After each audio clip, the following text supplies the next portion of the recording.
Insyaallah kita akan mendengarkan tausiah yang kedua, tapi insyaallah kita dapat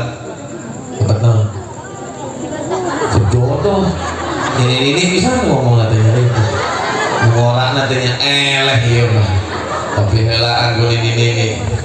Sallu ala Nabi Muhammad.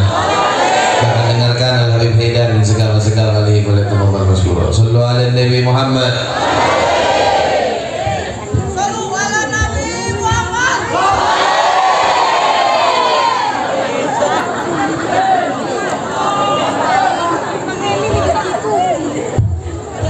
Bismillahirrahmanirrahim. Assalamualaikum warahmatullahi wabarakatuh.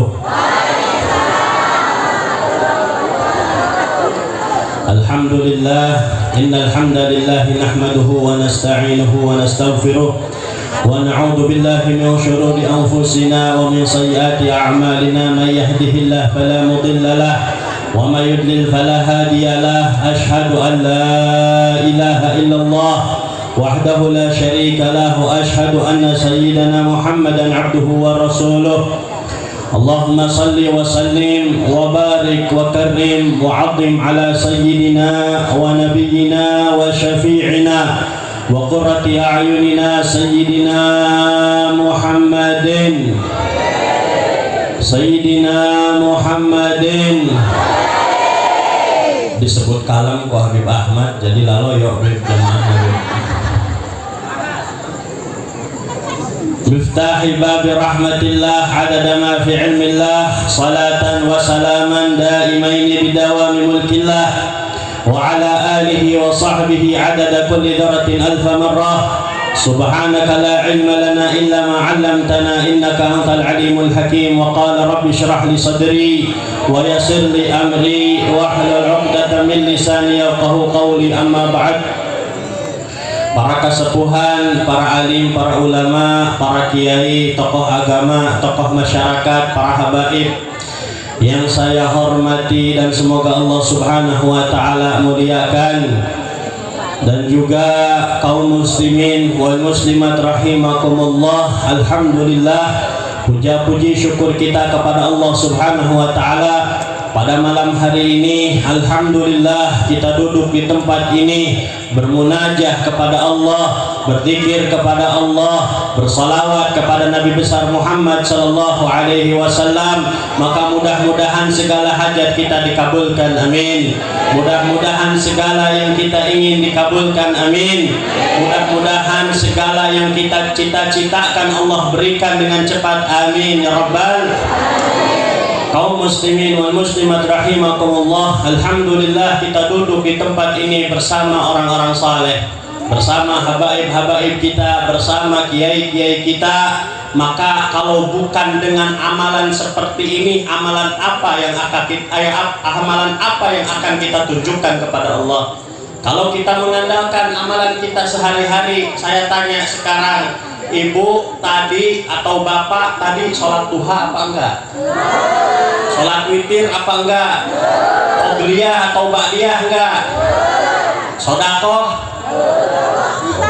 Kabeh itu ya. Kalau bukan karena majlis ini, amalan apa yang akan kita tunjukkan kepada Allah Subhanahu wa taala? Kalau bukan kita duduk bersama orang soleh, amalan apa yang akan kita berikan kepada Allah Subhanahu wa taala? Maka pernah diceritakan di dalam sebuah kitab Al-Mawa'id Al-Usfuriyah. Di situ beliau, pengarang kita, menceritakan di zaman Nabi Musa ada seseorang yang dia sangat buruk sekali akhlaknya. Dia sehari-harinya bermaksiat kepada Allah. Dia ini bahkan dicap sebagai orang yang fasik. yang sehari-harinya dia berbuat dosa. Maka kemudian orang ini meninggal. Ketika meninggal, si orang fasik ini diseret sama tetangganya, sama orang yang ada di sekitarnya. Diseret karena orang ini adalah orang yang paling buruk, orang yang paling tidak dicintai. Akhirnya diseret sampai dibuang ke sampah, sampai dibuang ke tumpukan sampah. Maka ketika itu Allah Subhanahu wa ta'ala memberi kabar kepada Nabi Musa alaihissalam, wahai Musa, sesungguhnya di antara kaum kamu hari ini ada yang meninggal. Pada hari ini ada yang meninggal yang mana dia adalah kekasihku, kata Allah. Dia adalah orang yang aku cintai, kata Allah. Maka akhirnya Nabi Musa alaihissalam mencari orang tersebut. Dipilanian Nabi Musa, dicari oleh Nabi Musa, akhirnya tanya ke sana ke sini, ditemukanlah. Maka salah satu daripada kaumnya bertanya kepada Nabi Musa, wahai Musa, kenapa kau mencari orang tersebut? Mau apa kamu mencari orang tersebut? Orang itu tidak ada faidahnya, tidak ada keuntungan, tidak ada manfaat sama sekali ketika kamu mencari orang tersebut. Maka setelah diceritakan seperti itu oleh kaumnya, satu sama lain kaumnya sudah menceritakan tentang keburukan-keburukan orang tersebut, maka Nabi Musa bertanya kembali kepada Allah, wahai Allah, sesungguhnya di antara kaum-kaumku mereka mengatakan seperti itu semua, tapi Engkau maha mengetahui, wahai Allah. Maka akhirnya diambillah si mayat tersebut. Kemudian Allah Subhanahu wa ta'ala memberitahu kepada Nabi Musa, wahai Musa, apa yang dikatakan oleh mereka benar, tapi orang ini sebelum dia meninggal dunia, dia bertaubat kepadaku dan dia mengatakan 3 hal kepadaku, kata Allah Subhanahu wa ta'ala. Yang pertama, dia mengatakan kepadaku, wahai Allah, sesungguhnya aku mengakui bahwasannya aku adalah orang yang banyak berdosa, aku adalah orang yang banyak melakukan maksiat, tapi wahai Allah, tolong di akhir hayatku ampunilah dosa-dosaku ini, ampunilah dosa-dosaku ini, wahai Allah. Karena tidak lain dan tidak bukan, ketika aku melakukan hal-hal daripada maksiat tersebut, itu semua terdorong daripada hawa nafsuku, terdorong daripada setan yang menggodaku, dan terdorong daripada amalan-amalanku yang jelek. Tapi wahai Allah, aku meminta kepada Engkau, wahai Allah, ampunilah dosaku. Maka orang tersebut mengatakan kembali di dalam doanya sebelum dia meninggal kepada Allah, doa yang kedua dia mengatakan, wahai Allah, sungguh walaupun aku dikumpulkan bersama orang-orang yang ahli maksiat, aku walaupun dikumpulkan bersama orang-orang yang berdosa, bahkan kedudukanku sama dengan mereka, tapi wahai Allah, saksikanlah aku orang yang ingin bersama dengan orang-orang saleh. Saksikanlah aku ingin dikumpulkan bersama orang-orang saleh. Maka orang tersebut mengatakan kembali yang ketiga, wahai Allah, aku berdoa kepada Engkau, sesungguhnya seandainya dihadapkan kepadaku, kata orang tersebut, antara orang saleh dan orang fasik, maka aku jauh mencintai mereka, orang-orang saleh. Maka oleh Allah Subhanahu wa ta'ala orang tersebut diampuni hanya dengan 3 hal tersebut. Diampuni hanya dengan 3 hal tersebut. Kemudian sampai Nabi Musa mengambil jenazahnya, dimandikan, dikafani dan disolati. Maka kaum muslimin wal muslimat rahimakumullah, hikmah yang kita ambil daripada orang tersebut, dia banyak maksiat kepada Allah, tapi dia di dalam hatinya tertanam cinta kepada orang saleh. Di dalam hatinya cinta kepada orang-orang saleh, dan dia ingin bersama orang-orang saleh, hanya memiliki keinginan.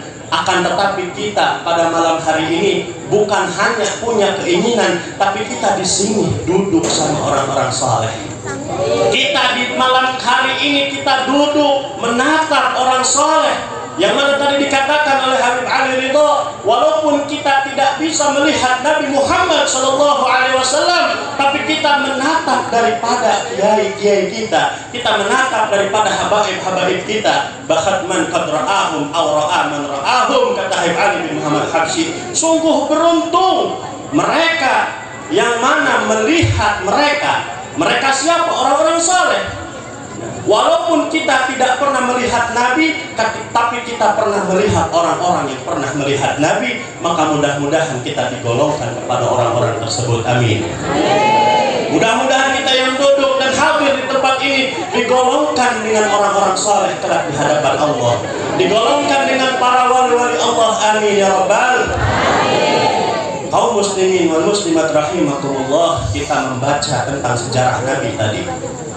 Faham atau tidak faham, ngerti atau tidak ngerti, karena yang kita baca tadi bahasa Arab, tapi tidak mengurangi daripada keberkahan kita di dalam kecintaan kita kepada Nabi Muhammad SAW. Bahkan dengan pembacaan maulid tadi, insya Allah bisa menguatkan kecintaan kita kepada Nabi Muhammad. Kaum muslimin wal muslimat rahimakumullah, yang terakhir pernah diriwayatkan oleh Sayyidina Anas bin Malik. Beliau menceritakan bahwasannya pernah pada suatu hari Sayyidah Fatimah, anak daripada Rasulullah atau putri daripada Rasulullah SAW, mengadu kepada Rasulullah, wahai Rasul, wahai ayahku, wahai abahku, sungguh aku ini sekarang sudah 3 hari belum makan. Bayangkan, anak seorang nabi 3 hari belum makan. Lamun orang kira-kira kumaha? Hah? Boro-boro 3 poe 2 jam tidak harga, aduh, langsung. Ini bayangkan 3 hari tidak makan sampai mengadu kepada Rasulullah SAW, wahai Rasul, sungguh kami 3 hari sekeluarga ini tidak makan. Maka kata Rasulullah, apa dijawab apa? Wahai anakku, kata Rasulullah, wahai putriku, kamu 3 hari belum makan. Saya, kata Rasulullah SAW, 4 hari belum makan. Lalu dibuka daripada bajunya Rasulullah, dan di situ dilihat ada perutnya ini ditali, dan di situ ada batu. Sehingga apa? Sehingga dengan ditali dan di situ ada batu itu, lapar itu nggak akan kerasa. Ini Rasulullah 4 hari merasakan seperti itu. Tapi ketika Rasulullah mendapati daripada anaknya yang dalam keadaan kelaparan, keluar Rasulullah, keluar untuk mencari makan. Akhirnya ketika Rasulullah SAW berada di luar, bertemu dengan seseorang A'rabi, atau dikatakan orang kampung, atau dinamakan orang kampung. Akhirnya Rasulullah SAW bertanya kepada A'rabi tersebut, wahai fulan, apakah engkau membutuhkan seseorang untuk engkau sewa? Rasulullah mengatakan seperti itu, wahai fulan, apakah engkau membutuhkan seseorang untuk dipekerjakan oleh engkau? Maka kata orang tersebut, emang mau disuruh apa? Kata orang itu. Kata Rasulullah, barangkali engkau mau menyuruhku untuk mengambilkan air di dalam sumur tersebut. Bayangkan, Rasulullah, seorang nabi, seorang panutan, kelaparan, cari sampai rela dirinya untuk disuruh agar mendapatkan apa? Upah, agar bisa makan. Akhirnya seorang Arabi ini, ya udah, kata seorang Arabi, ini orang Arabi ini nggak tahu kalau ini adalah Nabi. Orang Arabi ini nggak tahu kalau ini adalah Nabi Muhammad SAW. Akhirnya apa? Arabi ini, ya udah, kalau kamu memang bisa, ayo kerjakan, kata orang tersebut. Akhirnya menimba Rasulullah, ngambil air di sumur tersebut, ditimba, timbaan ke-1, timbaan ke-2, sampai timbaan ke-3, diantarkan oleh Nabi ke orang tersebut. Dikasih apa? Dikasih bayaran berupa kurma 3 biji. Akhirnya apa? Akhirnya Rasulullah nimba lagi sampai 8 timbaan. Tali timbanya ini putus, ya, tali timbanya putus. Akhirnya Nabi ini bingung, wah gimana nih, kata Nabi, bagaimana saya untuk melanjutkan? Akhirnya datang orang Arabi ini marah-marah. Gimana kamu ini? Kamu katanya pengen saya sewa, ingin dipekerjakan, tapi kamu sendiri membuat kesalahan di sini. Udah, kata orang tersebut. Udah, lebih baik kamu pergi, nih upah kamu. Akhirnya dikasih sama orang Arabi ini 21 kurma, kalau nggak salah ya, 21 kurma. Akhirnya Nabi Muhammad SAW memberikan ember buat nimba tersebut ke seorang tersebut. Akhirnya Nabi mengambil kurma tersebut pulang. Ya, Nabi pulang akhirnya membawa kurma tersebut ke keluarganya. Di lain hal, si orang Arabi ini mikir. Ya. Jadi tadi kejadiannya ketika orang Arabi ini marah, Rasulullah ditampar. Ditampar, digaplok. Nah. Akhirnya setelah itu Rasulullah pulang, orang Arabi ini mikir, saya ini kok menyangka bahwasanya dia ini Muhammad yang ngaku-ngaku Nabi itu. Kata si orang Arabi ini, saya kok kayak ini nih si Muhammad nih yang ngaku-ngaku yang ngaku jadi Nabi. Aku ini sudah menamparnya. Kalau dia betulan Nabi gimana ya, kata dia. Akhirnya timbul perasaan di dalam pikirannya ini, tangan yang bekas menampar Nabi dipotong sama dia. Dipotong sampai putus tangannya. Sampai putus karena dia sudah merasa lemah, pingsan orang ini. Ketika pingsan, ada segerombolan daripada orang-orang ini mencipratkan air ke si Arabi tadi. Dicipratan air sampai dia terbangun. Sampai terbangun, ditanya sama gerombolan orang-orang ini, kenapa kamu pingsan di sini? Aku tidak tahu. Tadi aku habis menampar Muhammad yang aku kira dia adalah Muhammad. Kemudian aku merasa bersalah sehingga aku potong nih tangan ini. Akhirnya setelah kejadian itu, dia mendatangi Nabi Muhammad SAW di masjidnya. Datang ke masjid, di situ ada Sayyidina Abu Bakar, ada Sayyidina Umar dan Sayyidina Uthman. Maka di situ orang Arab ini bertanya, "Aina Muhammad? Mana Nabi Muhammad? Mana Nabi Muhammad?" Akhirnya Sayyidina Abu Bakar, Sayyidina Umar dan Sayyidina Uthman ini menjaga-jaga, barangkali orang tersebut ini mau membunuh Nabi Muhammad. Ada apa kamu datang ke sini? Kenapa kamu mencari Muhammad? Aku punya hajat, kata orang tersebut. Aku punya hajat untuk bertemu Nabi Muhammad. Akhirnya dikasih jalan sampai datang ke rumahnya Nabi Muhammad. Ketika itu di dalam rumahnya ini Nabi Muhammad sedang ngasih makan kurma yang tadi dia dapatkan, yang tadi Nabi Muhammad dapatkan daripada nimba sumur tersebut. Sedang ngasih makan cucunya Sayyidina Hasan dan Sayyidina Husain. Sayyidina Hasan berada di kanan, Sayyidina Husain berada di kiri. Ketika itu Rasulullah mendengar kayak ada orang di depan rumahnya ini. Akhirnya Rasulullah SAW memerintahkan anaknya kepada Sayyidah Fatimah, "Wahai Fatimah, tolong kamu lihat siapa itu di depan, kayaknya ada orang." Maka akhirnya dilihat, keluarlah Sayyidah Fatimah, dilihat ternyata orang Arabi membawa tangan kanannya dalam keadaan terputus dengan dengan darah yang mengalir-ngalir. Akhirnya masuk lagi Sayyidah Fatimah bilang kepada Rasulullah, "Wahai ayahku, kayak di luar itu ada seseorang yang dia mencari engkau." Keluar Nabi Muhammad. Ketika Nabi Muhammad keluar, orang Arabi ini langsung berkata kepada Nabi Muhammad, "Wahai Muhammad, maafkan aku tadi telah menampar kamu." Maka kata Rasulullah, "Kenapa itu tangan kamu patah atau terputus?" "Aku merasa bersalah," kata Arabi tersebut. "Aku merasa bersalah telah menampar kamu sehingga aku potong tanganmu ini." Maka kata Rasulullah, "Aslim taslam, masuk Islamlah kamu, maka kamu akan selamat." Maka kata orang Arabi tadi, "Aku mau masuk Islam kecuali kamu bisa menyambungkan tanganku seperti sedia kala." Maka akhirnya Rasulullah SAW mengambil potongan tangan yang kanan itu, ditempelkan oleh Rasulullah SAW, kemudian diusap tangannya menjadi nyambung kembali seakan-akan tidak terjadi apa-apa. Kemudian orang tersebut masuk Islam dengan sebab itu.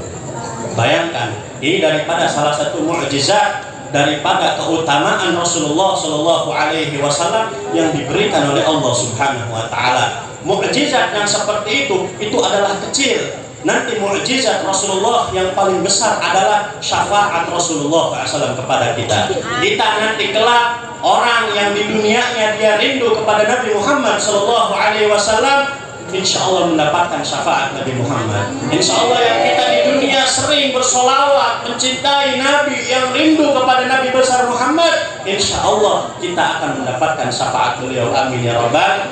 Maka mudah-mudahan perkumpulan kita pada malam hari ini, pulang kita dari tempat ini, Allah Subhanahu Wa Taala mengampuni dosa kita. Mudah-mudahan kita pulang dari tempat ini, Allah mengabulkan segala hajat kita.